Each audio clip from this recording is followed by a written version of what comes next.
What's going on, guys? I've got a very interesting Nintendo Switch 2 grip case review for you guys. If you've been following the channel, you know I've checked out a ton of Switch 2 cases, grip cases. The most recent of which I checked out were the Satisfy's Grip 2, which I really liked, but didn't necessarily work for me, and the D-brand Kill Switch 2, which I currently have on my Nintendo Switch, and in my opinion, it's the best case. The problem is that it's very expensive and not everyone wants to pay for the whole package, but I feel like the D-brand Kill Switch 2 feels the best in my hands and gives me all of the features that I would want and need, and it just feels like a premium product and it feels like it's gonna last. But on the cheapest end of the spectrum, if you want the Kill Switch 2, you have to pay 60 bucks. So if you're looking for a Kill Switch 2 alternative, JSAUX has already come out with a split protective case that I've actually checked out. I kind of had mixed feelings about it because there were a couple things that annoyed me a little bit. The back plate was a little bit too flimsy on the bottom,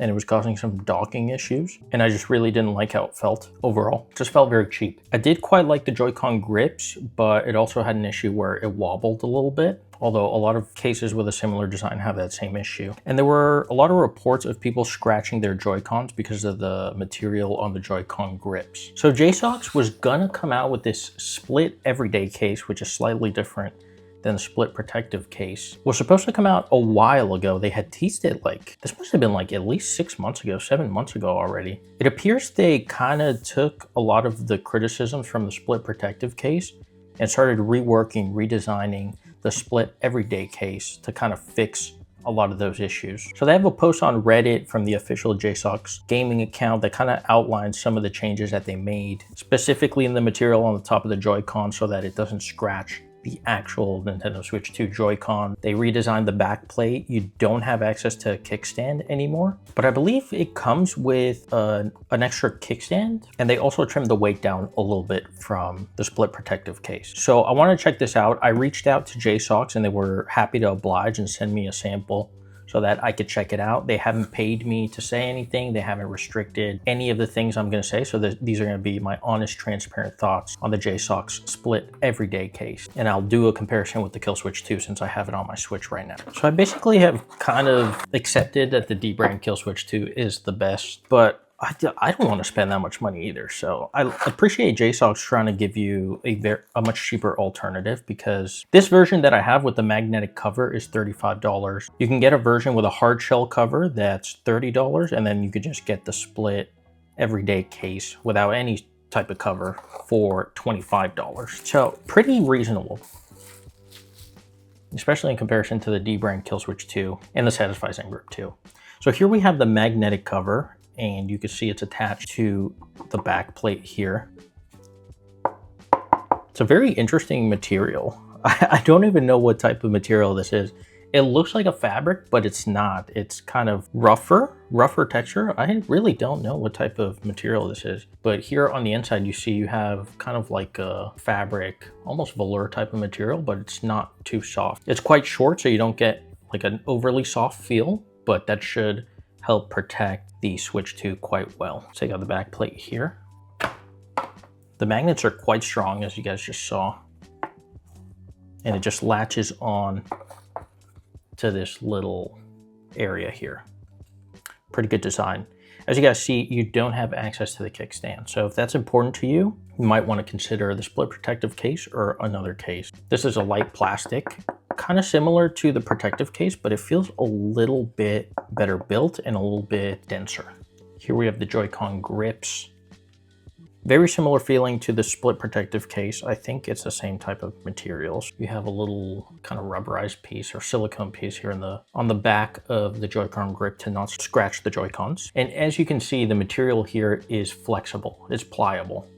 And this is something that JSAUX changed from the split protective case, where this material was rigid and it just caused scratching. I don't remember if the split protective case had these little additional pieces here to kind of lock the Joy-Con in place. It's very similar to what D-brand has done with their Joy-Lock grips. As you see, they also have that same type of additional plastic to hold the Joy-Con in place and keep it from detaching if you hold it with one hand like so many people have. And over here we do have, this is the kickstand. It's quite large. I thought it was gonna be smaller, but it's nice that JSAUX actually gives you that because they know they needed to fill in this part where the kickstand would normally be open and accessible, because if not, the bottom part is just too flimsy. And as you can see, the one on the split everyday case is not flimsy at all. It's actually very rigid. So that should alleviate some issues. Let's get on the switch itself. Got to take off the D brand. This is the D brand one. I love the feeling of the D brand one. Honestly, it's amazing. It's not too dissimilar to the JSAUX one, and the JSAUX one actually feels like a little bit more weighty. It's not too dissimilar, but you don't have these little strips on the side, and it just feels slightly more plasticky / rubbery, where the D brand one kind of has like a sandpaper type of feel that just grips really good to your hand. But these feel good, and I think once I put them on, they'll feel even better. Let's go in from the bottom, kind of line it up, and then clip it over the top. You kind of have to clip it in there just to make sure it's perfectly secure, but looks good now. Ports are aligned on the top as well. Good to go. Now let's do the Joy-Cons. Going from the bottom, and then we'll just bring it over the top and clip it into place. Boom, very easy. Very easy to put on. Easier than the split protective case from what I remember, and easier than other cases that I've tried.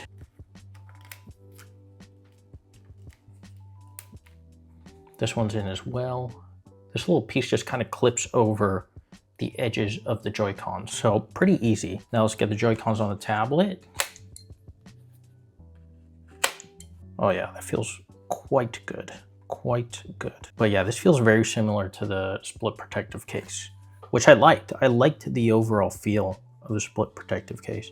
I do wish the backplate was the same material as this, but no one seems to do that. You're getting pretty good protection. The bottom here is much more rigid, much more secure than the split protective case.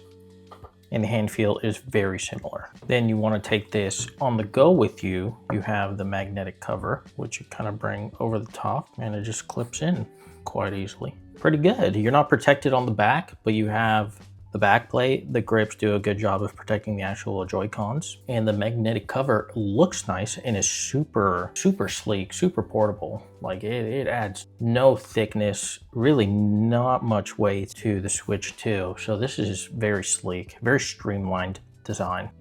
Can you actually use the magnetic cover as a stand? You see it's sliding a little bit, so that's not recommended. The stand itself is what it was designed for. Okay, that's it. This is the stand solution that they give you. I thought it was going to clip into place, but it's essentially just a free-floating stand. So you can really angle it at whatever angle you want, and then you kind of just put the Switch 2 in there. I mean, not ideal, not what I would do if I was a designer. But I know they have the issue of making the backplate as secure as possible while also letting you use the kickstand. It's a bit of a conundrum, and not every company has been able to figure that out. But it's a nice design, honestly, and I would use this. Not a big deal at all if I have it here with me. So I'm going to take some time, get some gameplay in, and try to put this case through its paces to see how the ergonomics feel. Before I do, though, I want to see if it has the same issue as the Kill Switch 2 and the protective case had, where the Joy-Cons fall off. It actually doesn't. It is wobbling, and it's not recommended to ever hold your Switch like that. It looks like it's not completely flush, but it's definitely doing the job of keeping the Joy-Cons in place. And I feel like I'm getting less wobble within the Joy-Con gaps as I was on the split protective case. So my feeling on the ergonomics overall is good. It's not the most ergonomic option. I felt the same way about the split protective case. I still find myself kind of splaying my fingers out. It doesn't have enough, I guess, meat on the bones, enough thickness for me to grab like a controller, and not a design where I would be grabbing it like this. But it's not a big deal. I actually prefer holding the Switch kind of in a more full way than just holding on to handles. So it does work for me, and the grips feel nice. The material feels nice on the hand. And overall, it's a well-made product. Like, this is a well-made product. My issues that I had with the split protective case have kind of been solved. I just went to test out the dockability, and it does dock, and it docks very easily. That's something I had an issue with the split protective case as well. because of that backplate being so flimsy, it was like the USB-C connection wasn't always registering and it caused some dockability issues. And I really just didn't like how flimsy that backplate was. This backplate is much more secure. You are sacrificing the kickstand accessibility, so if that's important to you, this might not be the option. But they do give you this little kickstand attachment, which is nice thinking. It's not the greatest, but it does the job, and you can kind of tailor it to whatever you want, and Switch is secure. So that's good. You can get the magnetic cover for an additional $10. You can also get the hard shell cover, which has game card slots for I think 8 different games. The magnetic cover doesn't have that option, but the magnetic cover is like a nice design. You do have to clip it in at the bottom. Overall, I quite like this product. I think it's better than the split protective case. The ergonomics are practically the same. The Joy-Cons feel more secure on the grip case than they did on the split protective case. The back plate is better. I like the magnetic cover. I'm a little upset that the kickstand isn't accessible, but you can't have it all. The only way to have it all, in my opinion, is to get the Kill Switch 2. And if you do, you're paying at least $60, probably $80 if you want to get the travel cover. So in my opinion, the D brand is still the king, but this is coming in at less than half of the D brand's price. So it's going to be up to you whether you want to spend up to truly get the best of the best, or save money and get a very functional, very streamlined product that practically does everything you want it to do. You can separate the Joy-Cons, you can dock it very easily. So yeah, my thoughts are that this is a good product and it's definitely worth its price point. It's coming in at a lower price point than a lot of other grip cases that do a similar job is doing, and I think this does practically everything well. So this isn't up on Amazon yet, at least at the time of me reviewing this. So the only way for you to purchase it would be through the JSAUX website. It is available on there, so you can buy it through there. I'll have a link to the JSAUX website if you would like to purchase. Like I said, there's 3 options. There's one, the most expensive is with the magnetic cover. Then you have one with the hard shell cover, and then just the grip case itself. So that'll do it for this one. Let me know in the comments below what you guys think. Have you tried the split protective case? You probably haven't tried the split everyday case, it just came out. But if you tried the split protective case, let me know. Are you enjoying it? Have you had issues with it? Would you check out the split everyday case? And let me know what you guys think about this product. And if you want me to review anything else next. I've really run out of grip cases to review. I've practically reviewed everything. And I really do think D brand is the best, but there are cheaper options like this JSAUX that do a lot of the same things in a great way at a cheaper price point. So it's up to you guys, but thanks for watching and I'll see you guys in the next one.